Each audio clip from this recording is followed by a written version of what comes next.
অবাসরায় যেটা আছে যে বলছে যে এবং যে আমার স্মরণ থেকে মুখ ফিরিয়ে নেবে, বলছে এবং যে আমার স্মরণ থেকে মুখ ফিরিয়ে নেবে তার জীবিকা সংকীর্ণ হবে এবং আমি তাকে কিয়ামতের দিন অন্ধকার অন্ধকার অবস্থা উপস্থিত করব, মতলব অন্ধকার অবস্থায় উহিত করব, অর্থাৎ তুলবে।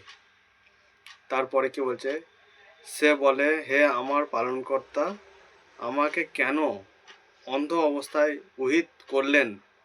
আমি তো চক্ষুমান ছিলাম। তাহলে সে যখন মানুষ ছিল সে জ্ঞানমান ছিল, চক্ষুমান ছিল, কিন্তু যে আল্লাহর স্মরণ থেকে মুখ ফিরিয়ে নিয়েছে, অর্থাৎ আল্লাহর স্মরণ বলতে কি, যে মুখে মানুষ বলে আল্লাহ আল্লাহ ওটা নয়, ঈশ্বর ঈশ্বর ওটা নয়। ঈশ্বরের যে জ্ঞান প্রাপ্ত, ঈশ্বর তো অদৃশ্বর, ঈশ্বরের কাছ থেকে সেই জ্ঞান নিজের মধ্যে থেকে অর্জন করতে হবে। সেটা নিয়ে যদি তুমি চলো তাহলে তুমি চক্ষুমান হলে, তাহলে চক্ষুমান থাকলে তোমাকে তাহলে মৃত্যুর পরে আর ওই জন্তুতে দেবে না। তুমি যেহেতু তোমার মানে তুমি জেনে গেছো পৃথিবীর মানে এই সব কিছুটাই, যে পৃথিবীতে মানুষকে কেন পাঠিয়েছে, এই বিষয়টাই, যে তুমি জেনে জানতে পারার পর তোমাকে কেন আবার অন্ধকারে পাঠাবে। অন্ধকার মতলব জন্তু, সেই জন্তুর সাথে মানুষের সাথে জন্তু কথা বলে না? সে তো না, সে কথা বলতে পারে, সে তো অন্ধকারেই পড়ে আছে, আলোতে নেই। মানুষ যারা হয়ে আছে তারাই আলোতে পড়ে আছে, এটাই বিষয়।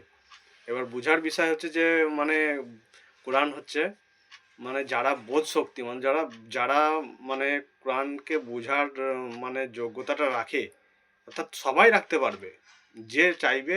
কোরআন তো বলছে মানে মানে প্রত্যেকটা মানব মণ্ডলীর জন্যে, তাহলে যে এটাকে চাইবে সেই পাবে, এটা কারোর বাঁধা ধরা নেই।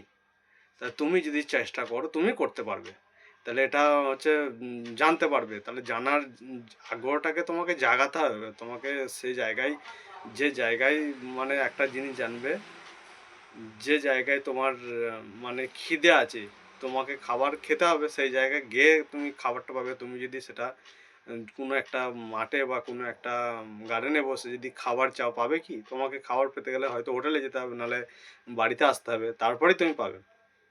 তা সেরকম এই আল্লাহর স্মরণটা জানার জন্য তাহলে সেই জায়গায় যেতে হবে যে জায়গায় তুমি পাবে, তুমি সেই জ্ঞানটা পাবে। না হলে কী হবে, ওই মানে মানুষ যেমন জীবন যেমন করছে, সংসার সংসার জীবন করছে, অর্থ কামাচ্ছে, বড় বড় বিল্ডিং বানাচ্ছে, এই বানানোর পরে সবাই একদিন ওই সব ছেড়ে দিয়ে সব চলে যেতে হবে, এই পৃথিবী ছেড়ে দিয়ে। আবার সে পৃথিবীর মানে মোহতেই পড়ে গেলে আবার দেখা যাবে পৃথিবী ছাড়ার পরে সে কী হবে, চক্ষুমান ছিল সে তখন অন্ধমান হয়ে যাবে। অন্ধমান হয়ে যাওয়া মানেই কি, সে মানে সে নিজের বডিটাকেও খুঁজে পাবে না। তাহলে সে নিজে মানুষ হয়ে আর ফিরে আসতে পারবে না, সে জন্তুর দিকেই চলে যাবে, উপায় থাকবে না। তাহলে এরকম সবারই জন্যই কোরআন, সবাই যে চাইবে বোঝার চেষ্টা করলে সে সবাই বুঝতে পারবে, বুঝতে পারবে। সে যদি সে পবিত্র থাকে, পবিত্র কিসে, নিজের অন্তরঙ্গ মানে অন্তরটাকে পবিত্র রাখতে হবে, পবিত্র রেখে সেই মানে সেই জায়গায় যেতে হবে যে জায়গায় তুমি সেটা পাবে, যেটাই তুমি জানতে চাও সেটা তুমি পাবে, সেই জায়গায় যেতে হবে, সঠিক জায়গায়।